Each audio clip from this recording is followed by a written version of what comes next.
Hello friends, आज हम पढ़ेंगे बिहार की मिट्टी, जो कि आगामी आने वाले बीपीएससी के लिए बेहद ही इम्पोर्टेंट होगा। इस टॉपिक से हर साल बीपीएससी और अन्य एग्जाम में एक या दो क्वेश्चन अवश्य रहते हैं। तो चलिए शुरू करते हैं आज का यह बेहद ही इम्पोर्टेंट टॉपिक, बिहार की मृदा।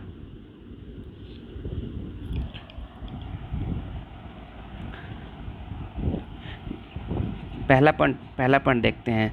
बिहार के 90% भूभाग पे जलोढ़ मृदा का विस्तार है।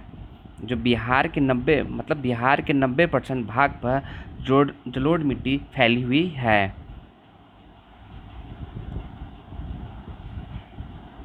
दूसरा पॉइंट क्या है दोस्तों? बिहार में जलोढ़ मैदान का निर्माण मुख्यतः गंगा एवं उसकी सहायक नदियों द्वारा लाए गए अवसादों के निक्षेपण के परिणाम स्वरूप हुआ है।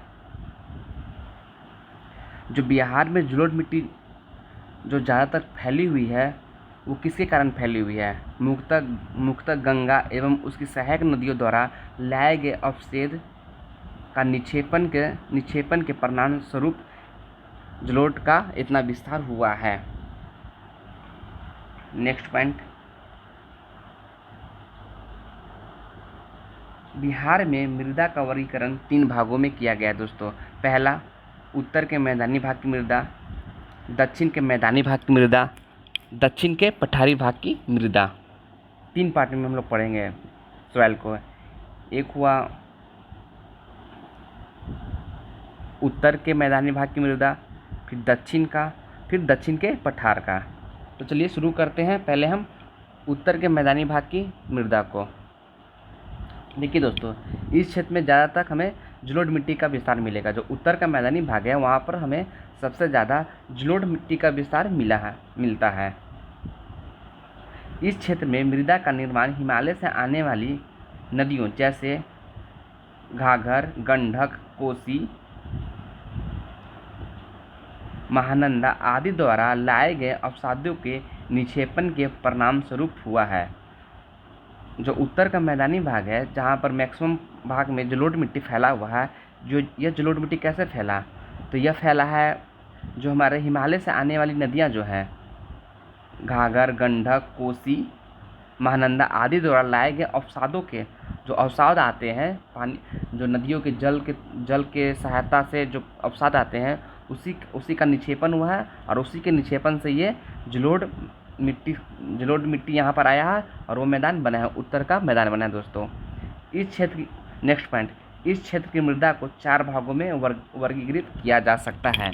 जो मेरा उत्तर का मैदानी भाग है दोस्तों, वहाँ जलोढ़ मिट्टी का विस्तार हुआ है। ठीक, तो उस मैक्सिमम पार्ट में जलोढ़ मिट्टी ही मिला है दोस्तों। इस क्षेत्र की मृदा को 4 भागों में भी, तो इसको भी हम 4 भाग में बांटकर पढ़ते हैं। पहला क्या है? इसमें मेरा पहला हो जाता है, इसमें मेरा पहला क्या हो जाता है दोस्तों? इसमें पहला हो जाता है उप हिमालय की पर्वतीय मृदा, सेकंड तराई क्षेत्र की मृदा, थर्ड पुरानी जलोढ़ मिट्टी जिसे बांगड़ मृदा भी कहते हैं, एक नवीन जलोढ़ मिट्टी जिसे खादर कहते हैं। ठीक है दोस्तों, तो एक एक करके सबको हम पढ़ेंगे। पहले हम पढ़ेंगे उप हिमालय की पर्वतीय मृदा। तो इसके बारे में कुछ तथ्य को जान लेते हैं। इस मृदा का विकास बिहार के उत्तर पश्चिम भाग में जो सोमेश्वर की पहाड़ी है, वहाँ ज़्यादा हुआ है। हमारी सोमेश्वर की पहाड़ी कहाँ है दोस्तों? पश्चिमी चंपारण में।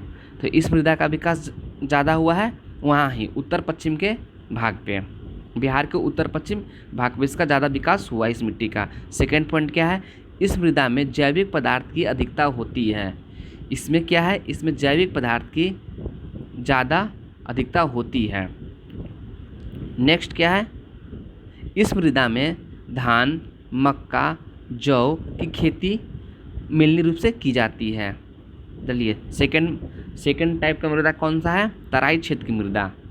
इस मृदा का विकास जो हमारा शिवालिक पर्वत के पर्वतीय भाग में हुआ है। जो शिवालिक श्रेणी है ना दोस्तों, उसी का निचले पार्ट में इस मिट्टी का ज़्यादा विकास हुआ है, तराई मृदा का विकास। शिवालिक पर्वतीय क्षेत्र से आने वाली नदियों द्वारा लाए गए अवसादों के निक्षेपण से इस मृदा का विकास हुआ है। सिंपल, जैसा शिवालिक है तो शिवालिक क्षेत्र से आने वाली जो नदियां हैं, वो जो अवसाद लाई है, उसका जो निक्षेपण हुआ है उसी से इस क्षेत्र का मिट्टी का विकास हुआ है। नेक्स्ट पॉइंट, यह मृदा बिहार में पश्चिमी चंपारण से लेकर पूर्व की ओर स्थित किशनगंज तक फैला हुआ है। ये कहाँ तक फैला हुआ है? तराई क्षेत्र की जो मृदा है दोस्तों वो आपका कहाँ तक फैला हुआ है? बिहार के अपने सबसे उत्तर में पश्चिमी चंपारण से लेकर पूर्व में आपका किशनगंज तक फैला हुआ है यह मिट्टी दोस्तों। इस मृदा का प्रकृति कैसा है? यह अम्लीय है, यानी इसका पीएच मान कितना है दोस्तों? 7 से ज़्यादा होगा दोस्तों। ठीक है दोस्तों, नहीं 7 से कम है दोस्तों। ठीक, नेक्स्ट, पुरानी जलोढ़ मिट्टी जिसे हम बांगर मिट्टी भी कहते हैं। पुरानी जलोढ़ मिट्टी को क्या बोलते हैं? बांगर मृदा भी इसे बोला जाता है। यह मृदा तराई क्षेत्र के दक्षिणी भाग में फैली हुई है। जो मेरा तराई क्षेत्र का जो ये तराई क्षेत्र को हम अभी पढ़े थे उसके थोड़ा सा नीचे में पुरानी जलोढ़ मिट्टी फैला हुआ है। ठीक है दोस्तों, इस मृदा का विकास उच्च भूमि क्षेत्र में होता है जहाँ बाढ़ का प्रभाव प्रत्येक वर्ष नहीं आता है। एक हम पढ़ते हैं पुरानी जलोढ़ मिट्टी और दूसरा होता है नवीन जलोढ़ मिट्टी। तो नवीन जलोढ़ मिट्टी वहाँ पाई जाती है जहाँ प्रत्येक वर्ष बाढ़ का पानी आता है और अपने साथ मिट्टियों का ला आता है, तो वो हो जाता है नवीन। और ये पुरानी जलोढ़ मिट्टी है जो कि हर साल बाढ़ का पानी अपने साथ नहीं लाता, क्योंकि ये थोड़ा ऊंची भूमि क्षेत्र है। यहाँ आप देख सकते हैं क्योंकि ये थोड़ा सा ऊंची भूमि है, इसलिए यहाँ पर हमेशा बाढ़ का पानी नहीं आता है। अतः ये पुरानी जलोढ़ मिट्टी हुई। यह कहाँ पाया जाता है दोस्तों? बिहार में पूर्णिया सहरसा जिले में इस मृदा का विकास हुआ है। इसमें खेती गन्ना, मक्का, धान, जूट एवं गेहूं की प्रमुख रूप से की जाती है। अब नेक्स्ट है नवीन जलोढ़ मिट्टी। नेक्स्ट हमारा कौन सा है? नवीन जलोढ़ मिट्टी।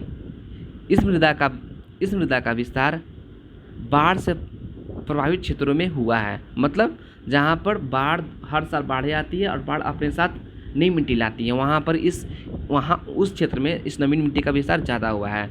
बिहार में गंगा, गंडक, कोसी एवं महानंदा नदियों द्वारा बाढ़ के साथ लाए गए अवसादों से इस मिट्टी का विकास ज़्यादा हुआ है।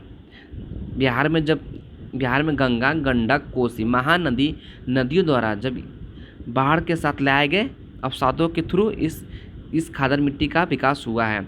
यह मिट्टी अधिक उपजाऊ होने के कारण यह मृदा धान की कृषि हेतु अत्यंत उपयोगी है। यह धान की कृषि के लिए ज़्यादा उपयोगी है दोस्तों। कौन सा? नवीन जलोढ़ मिट्टी। नेक्स्ट अब पढ़ते हैं क्या हम अब इसमें क्या पढ़ेंगे दोस्तों हम लोग? दक्षिण के मैदान के भाग की मृदा। ठीक है दोस्तों, इस क्षेत्र में मुख्यतः जलोढ़ मिट्टी का विस्तार हुआ है। इस क्षेत्र में मृदा का निर्माण सोन, फल्गु, पुनपुन तथा क्यूल आदि नदियों द्वारा लाए गए अवसादों के निक्षेपण के परिणाम स्वरूप हुआ है।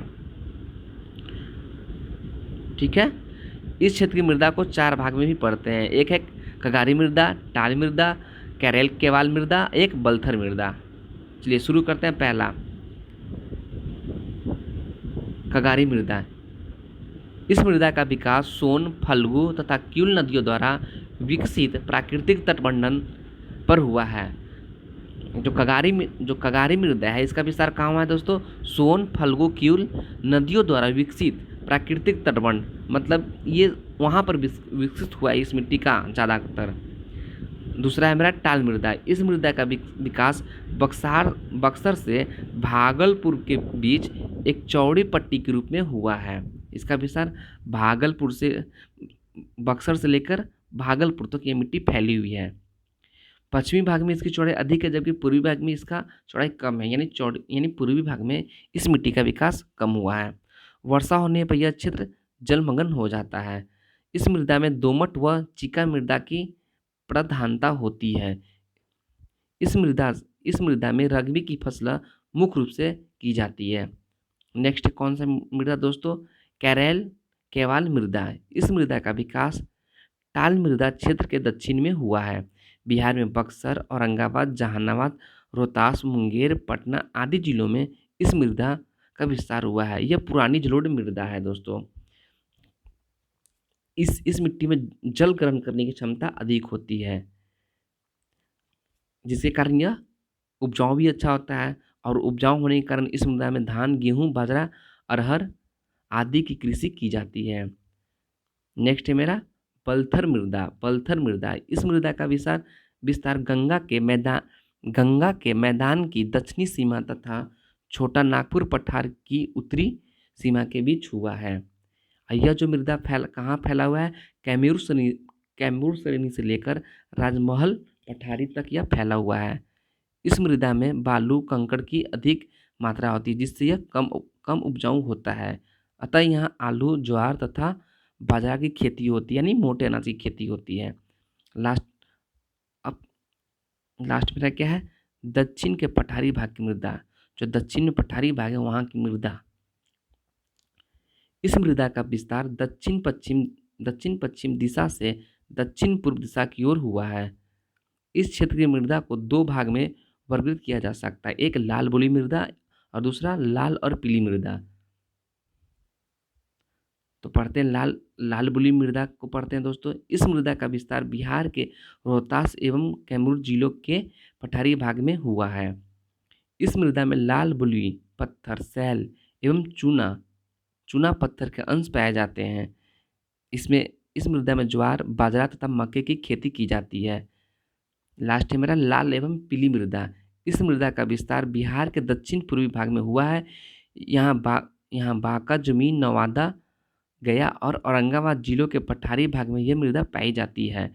इस मृदा का निर्माण ग्रेनाइट, नीस तथा शिस्ट चट्टानों के अपक्षयन के परिणाम स्वरूप होता है। यानी ग्रेनाइट, शिस्ट मतलब ग्रेनाइट जो पत्थर है, शिस्ट, ये इससे जो चूर्ण टूटते हैं उसी के चूर्ण से इस मिट्टी का निर्माण हुआ है लाल एवं पीली मृदा का। इस मृदा में लौह ऑक्साइड की मात्रा अधिक होने के कारण इसका रंग लाल होता है, तभी तो उसका नाम भी है लाल। इसकी उर्वरता भी कम होता है। इस मिट्टी में मोटे अनाज यानी दलहन की खेती की जाती है।